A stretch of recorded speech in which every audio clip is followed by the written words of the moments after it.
Hey guys, welcome or welcome back to my YouTube channel. I hope everyone's had a wonderful 2 weeks that I've been gone. I've been really busy. I don't know if this video is gonna go before like the readathon.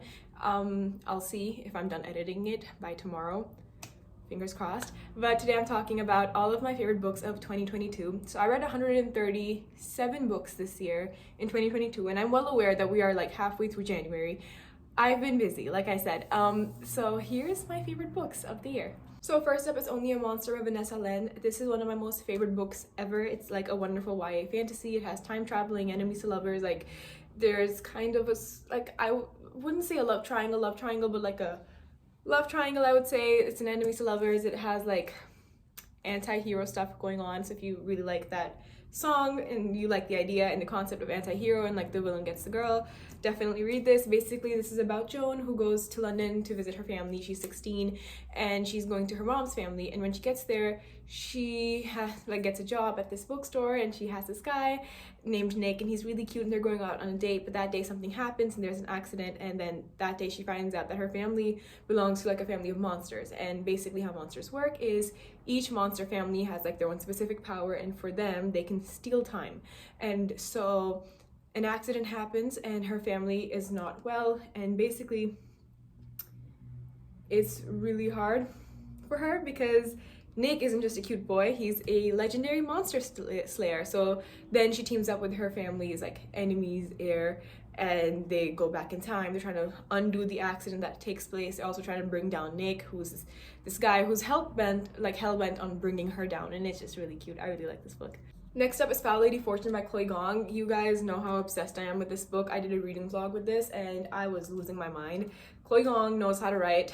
She knows how to write for me. I do think she writes for me, guys. Like, I think Chloe sits with me in a room and she just knows. She knows what I like, and everything that I can possibly like is in this book. Like, this book is absolutely perfect. And that's crazy because, you know, when I read These Violent Ends and Our Violent Delights, I was like, you know, she can't get any better than this. This is her debut. What if she goes down? She does not go down. She gets better, which is crazy to me. But basically, this is about Rosalind, who is a spy, which is the spin-off of this series. So if you guys have read These Violent Delights, you will remember Rosalind. So basically, after she got ill for some time, she was treated with something and she's now immortal. So she's an immortal spy, and she is then teamed up with this other guy in the Nationalists, like spy contingency, is that what it's called? I don't know.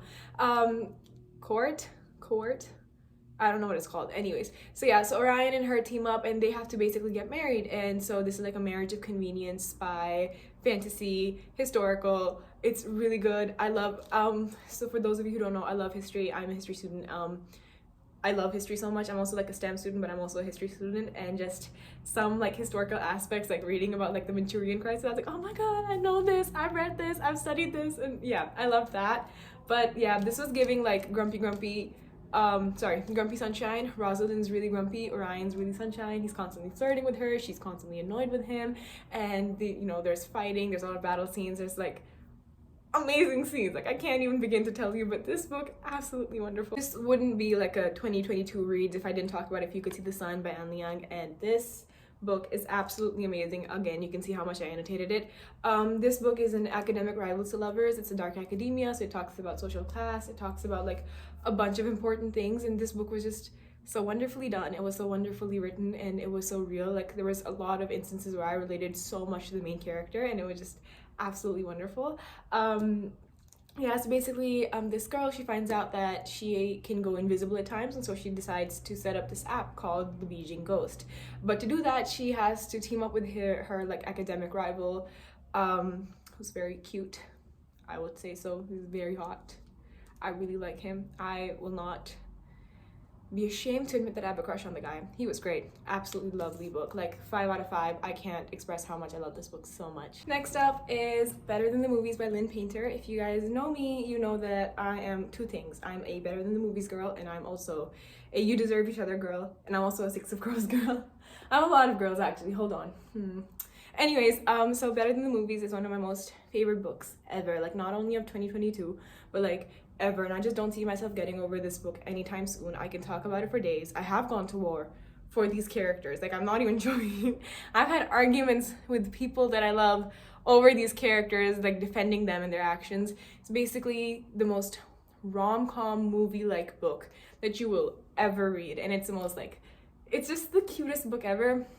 It's fake dating, it's like frenemies, boy next door, and the girl just hates him so much, but he's kind of always been in love with her, and you know, they fake date because she wants to get with another guy, and he's like, you know what, yeah, that's great, I'll help you. But during this time they like fall in love with each other, and it's just so very cute. Makes my heart swell. The amount of edits that I have saved of this that I watch like daily, and I'm not joking, I can recite those edits word for word with each beat drop. Concerning. I love this book. Next up is The Summer Broken Rules. This is one of my favorite books as well. You can see how much I've annotated this as well. This is like such a fun, very lively book. If you love summers, if you love like games and all of that, I absolutely like recommend that you read this. This was one of my favorite books of the year. It's a very Taylor Swift inspired, song inspired book. So basically it follows Meredith and Whit, and basically Meredith is going to her cousin's wedding at this beach house that her family owns, and there's like a bunch of houses, like each family has a house there, and this is like a year or something after her sister passes away, and she was very close with her sister, and that's really sad. But on the way there she accidentally kicks a guy in the face, and then she gets really embarrassed, so she runs away. Like on the ferry, she's on top of her car, she kind of jumps down and kicks him in the face accidentally, and when she gets to her beach house and she's meeting the groom's family who's also staying there, she finds out that's the groom's stepbrother. And so, you know, they kind of get to know each other, they're rivals. They have this game of assassin where it's basically like this huge water fight where you have a name and then you have to like spray people with water, and when someone gets caught, you get their name. It's a final showdown, so they both like allied together to win the final showdown, and I love this book so much.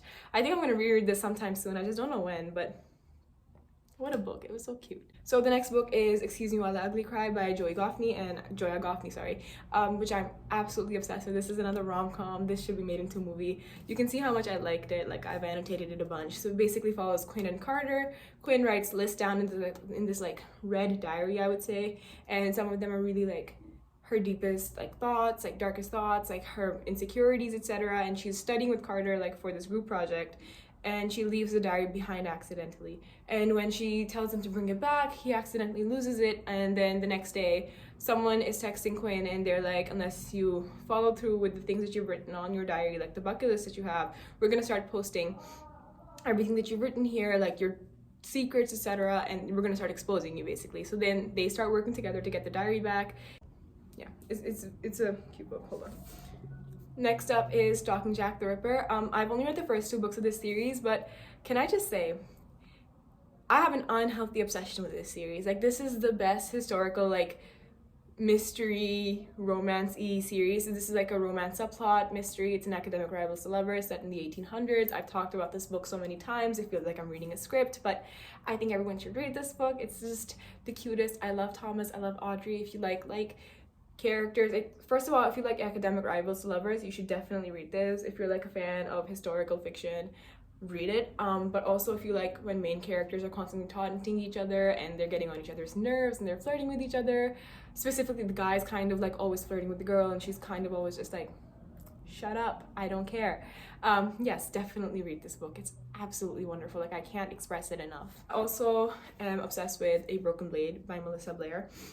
This was, I don't know if you guys remember, but this was like a huge TikTok thing where they published under like anonymous, so it wasn't published before, and you had to find out who it was through riddles. And this book, can I just say, it was worth the hype. It was worth every like minute that was spent solving out, like figuring out who it was. But this book is absolutely wonderful. It's a great fantasy, and if you're getting into fantasy, I would say definitely go into this book. Like, it's very fast-paced, very easy to follow, but it's also like very complex in terms of like politics and what's happening and morality. And both of the main characters are kind of like morally gray, I would say. And this has an enemies to lovers trope, except the enemies are working together to bring down like a common enemy, and it's just wonderful. And this book is so good. I can't wait for the second book. But basically, Kira is this like the king's top spy, and she's working to bring down this person called the Shadow. And at one point, she tracks the shadow. She goes into like a different country or a different land, and during that time she meets with people that she didn't think she would meet with, and she meets with the king's enemies, and they're very hospitable, they're very nice, and some of them are very suspicious too, and they have very weird motives behind their actions. And so, you know, Kira's going through a lot of things too, so she's like going through that, she's growing through that.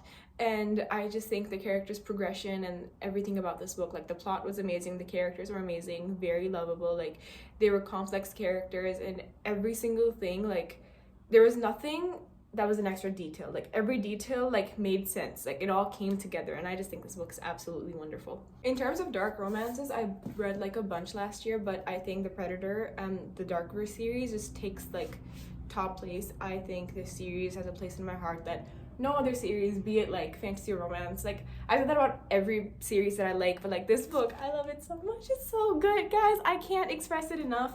Like it basically is an enemies to lovers. I don't want to explain the plot. I'm kind of running late for something, but enemies to lovers, it's mafia romances, like enemy gangs, and it's just wonderful.